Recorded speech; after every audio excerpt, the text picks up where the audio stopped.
आप सभी का Trivedi classes Sitapur YouTube channel में स्वागत है। आज से हम इतिहास विषय को लेकर हमारे बहुत से छात्रों के कहने पर हम मध्यकालीन भारत को प्रारंभ कर रहे हैं। मध्यकालीन भारत का प्रारंभ 1000 ईस्वी से माना जाता है, जब से महमूद गजनवी के भारत पर आक्रमण हुए। आपको बताते चले, भारत की भूमि विश्व की एक ऐसी भूमि है जिस पर सबसे अधिक आक्रांताओं के द्वारा समय समय आक्रमण किए जाते रहे। भले ही इन सभी के हित अलग अलग रहे हों, कोई व्यापार का बहाना बनाकर, कोई धन लूटने को उद्देश्य मानकर भारत आता रहा है। हम इतिहास विषय को लेकर करीब 100 क्लासें लेंगे। मध्यकालीन भारत पर छोटी छोटी क्लासें, ताकि कम समय में आपको हम अधिक से अधिक ज्ञान दे सकें। हम मध्यकालीन भारत का प्रारंभ आज से कर रहे हैं। हमारा टॉपिक है भारत पर तुर्की आक्रमण। तुर्की आक्रमण के अंतर्गत महमूद गजनवी के आक्रमण से ही मध्यकालीन भारत प्रारंभ हो जाता है। कहा जाता है कि जैसे ही भारत में मध्यकाल आया, इस्लामिक पीरियड प्रारंभ हुआ, वैसे ही भारत के सामाजिक, आर्थिक, राजनीतिक सभी स्थितियों में बहुत से परिवर्तन हुए और भारत पर पहला मुस्लिम आक्रमण अरबों ने किया है। 712 ईस्वी में अरब मोहम्मद बिन कासिम ने भारत पर पहला अरब आक्रमण किया है। अरबों के बाद तुर्कों ने भारत पर आक्रमण किया। तुर्क चीन की उत्तर पश्चिम सीमाओं पर निवास करने वाले एक जाति थी, जिसका कि उद्देश्य एक विशाल मुस्लिम समाज की स्थापना करना था। सबसे पहले अलप्तगीन नामक एक तुर्क सरदार ने गजनी में एक स्वतंत्र तुर्क राज्य की स्थापना की। हमने एक मैप आपके समझाने के लिए बनाया हुआ है और इस मैप में के माध्यम से हम आपको समझाएंगे। देखिएगा, ये मैंने भारत का साउथ बनाया है। ये हमारा भारत का पूर्व है, ये पश्चिम है, ये उत्तर है और ये दक्षिण है।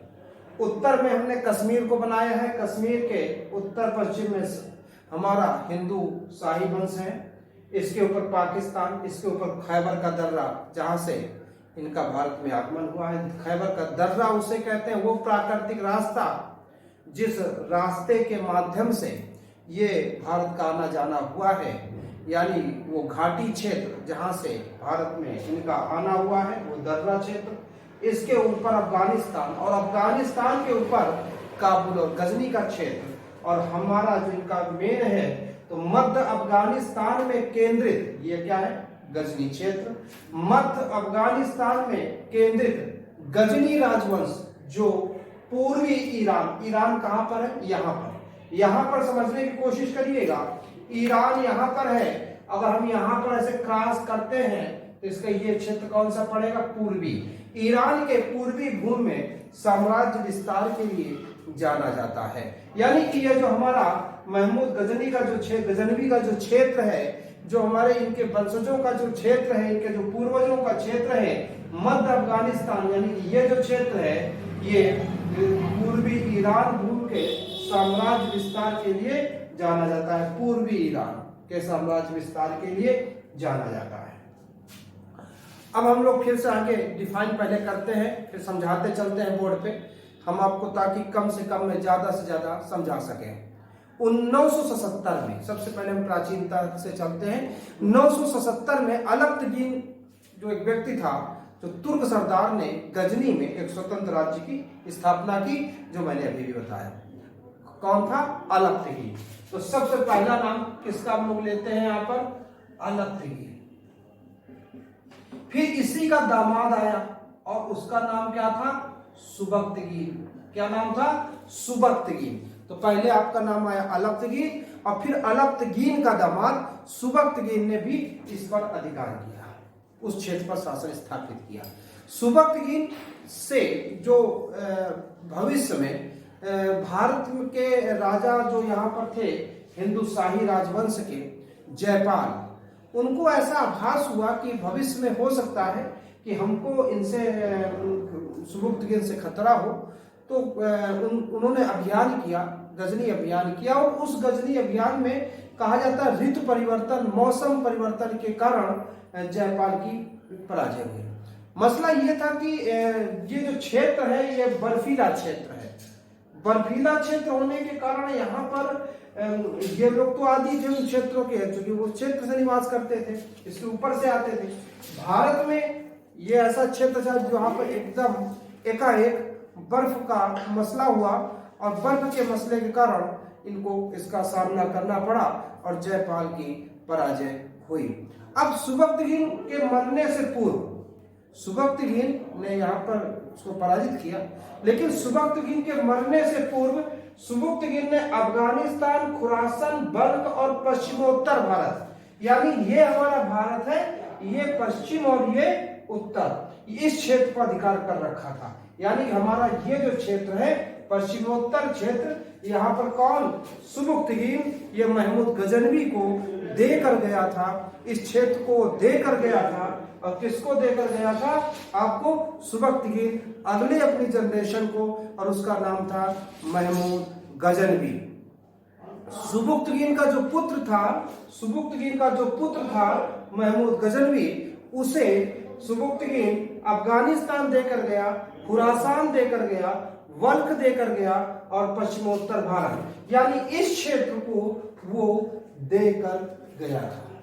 क्लियर हुआ इतना? सुबक्तगीन की मृत्यु के बाद जब उसका पुत्र महमूद गजनवी गद्दी पर बैठा, तो वो विश्व के इतिहास का कौन था?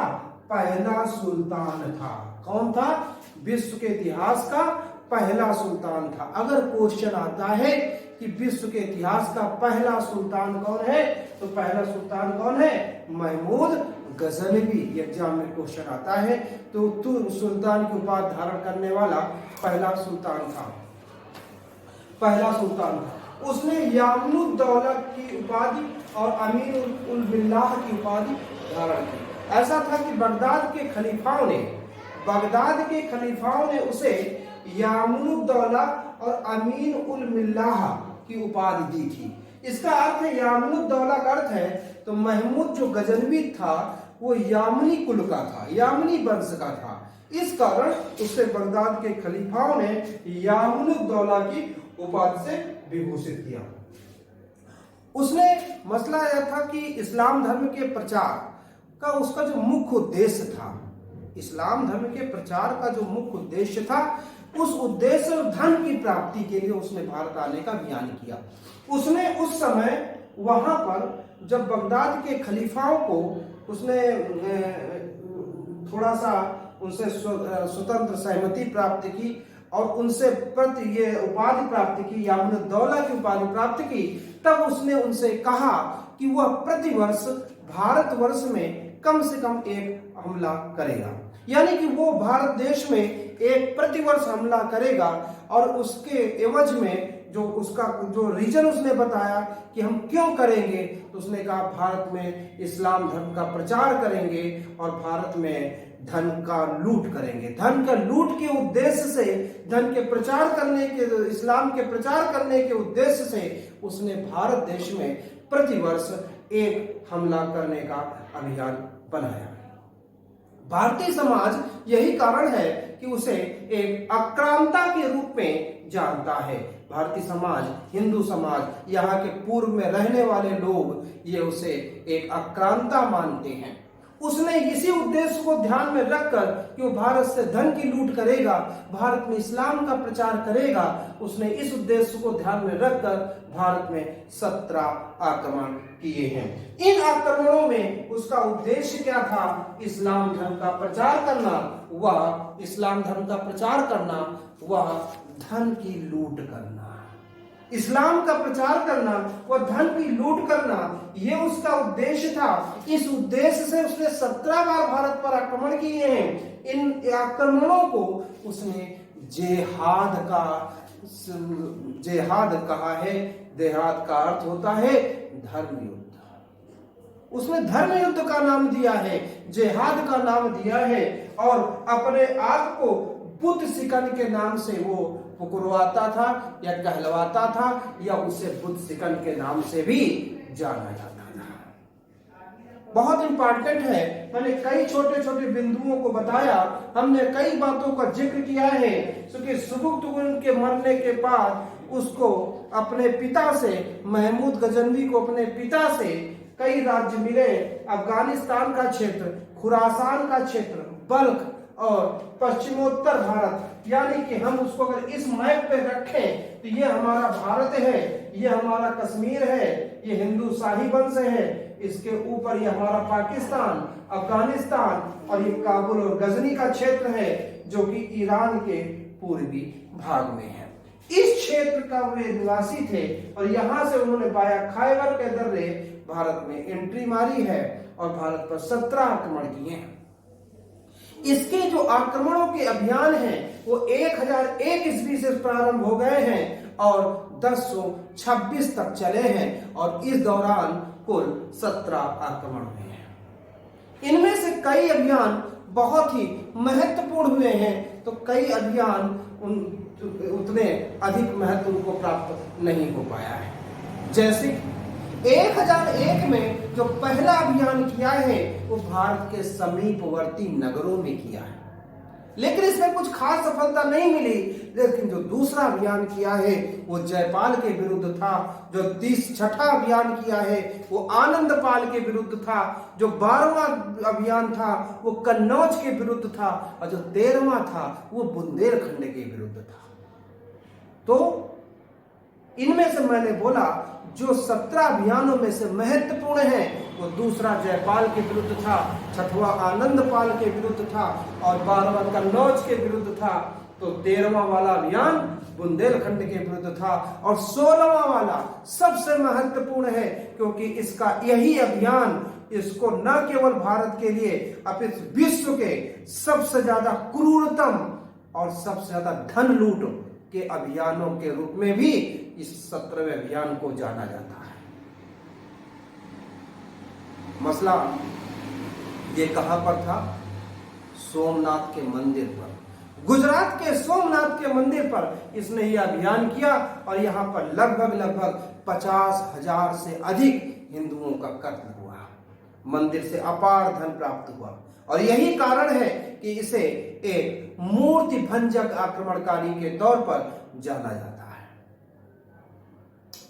महमूद गजनवी भारत में तुर्क आक्रमण का प्रतिनिधित्व करता है। उसने भारत पर 17 अभियान किए। 17वां अभियान सोमनाथ के मंदिर पर था, जो कि सबसे अधिक महत्वपूर्ण है। वह एक मूर्ति भंजक है क्योंकि उसने मूर्तियां तोड़ी हैं। वह उसके भारत अभियान के समय अलबरूनी भारत आया है। अलबरूनी था कौन? भूगोलवेत्ता, खगोलवेत्ता, इतिहासविद और दर्शन का ज्ञाता था। ये उसके साथ भारत आया। उसने उसके समय किताबुल ए हिंद नामक पुस्तक की रचना की है। इसके अलावा तहकीक ए हिंद भी किताब उसी ने लिखी है। तहकीक ए हिंद। उतबी और बेहाकी भी उसके साथ भारत आए थे। फिरदौसी जिसने शाहनामा नामक किताब लिखी है उसके दरबार में था। फिरदौसी की पुस्तक का नाम शाहनामा जो उसके दरबार में था।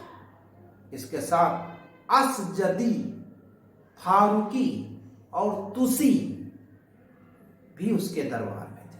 अर्थात अलबरूनी ने सभी विद्वानों को भी आश्रय दिया है, उनको संरक्षण दिया है, लेकिन उसने भारत अभियान में अति क्रूरतम रूप से सोमनाथ के मंदिर को तोड़ा है, लूटा है और 50,000 हिंदुओं को कत्ल किया है। तो हमने आज आपको एक टॉपिक पढ़ाया, महमूद गजनवी पढ़ाया, प्रयास किया है भारत पर मध्यकालीन इतिहास को आपको प्रारंभ किया जाए, समझाने की कोशिश की है महमूद गजनवी। और हमारी आज की मध्यकालीन भारत की पहली क्लास थी। अगर आपको अच्छी लगी हो लाइक करें, कमेंट करें, शेयर करें और आज आप ये अधिकतम से अधिकतम लोगों को शेयर करें ताकि लोगों को इससे जुड़ने का मौका मिले। और जितने ज़्यादा लोग अगर इसको लाइक सब्सक्राइब करते हैं तो हमें भी लगेगा कि हाँ, हमारा पढ़ाया हुआ लोगों को समझ में आया है। हमने इतिहास विषय पर ही डॉक्टरेट कर रखी है, मध्यकालीन भारत पर इतिहास पर ही हमने डॉक्टरेट कर रखी है। हम भविष्य में और अच्छा से अच्छा पढ़ाने की, बताने की कोशिश करेंगे। आपको भी सब लोग इसको देखें, लाइक करें, शेयर करें, कमेंट करें। धन्यवाद।